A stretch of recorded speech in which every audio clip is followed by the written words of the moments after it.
We are deeply strategically aligned through the Quad and bilaterally, have a vision for the Indo-Pacific.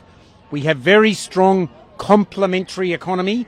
That means that we produce the sort of things that India needs for the next phase of its growth. Now more than 1 million people who call Australia their home, who are making a huge contribution to our bilateral relationship. So Anzac Day is the day of the year where Australians and New Zealanders pause to remember those of our servicemen who have died or been injured in battle.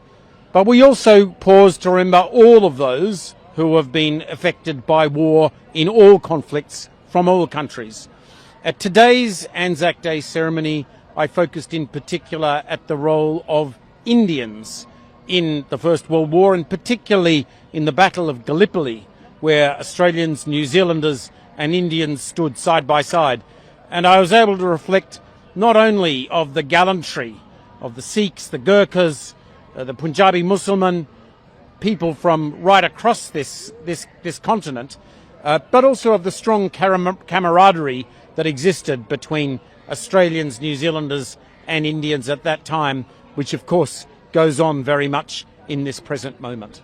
Sir, gunfire paper, what message give it? After we have Anzac Day, we have what we call a gunfire breakfast. We recall that the breakfast that the original Anzacs had.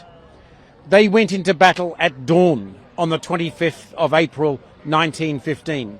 And before they went into battle, they had a little bit of food, a drop of rum, and it was accompanied by gunfire. So we call this a gunfire breakfast. We don't have gunfire at the breakfast. We do have food, and we do have a drop of rum to remember the ways in which our Anzacs went into battle. Sir, what do you think about the relation between India and Australia? Well, we're at the highest point of our bilateral relations, and my job, what my Prime Minister wants me to do, is to take this relationship as far and as fast as I can. We are deeply strategically aligned through the Quad and bilaterally, have a vision for the Indo-Pacific. We have very strong complementary economy.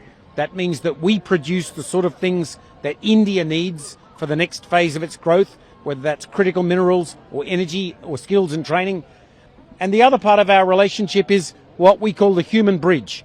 Now more than 1 million people who call Australia their home, who are making a huge contribution to our bilateral relationship. Sir, what do you think about Hormuz situation? Well, the Australian government is calling for de-escalation in the Strait of Hormuz and across the whole theatre in West Asia. This is causing ripples, shockwaves around the world. It's being felt in Australia, it's been felt here in India.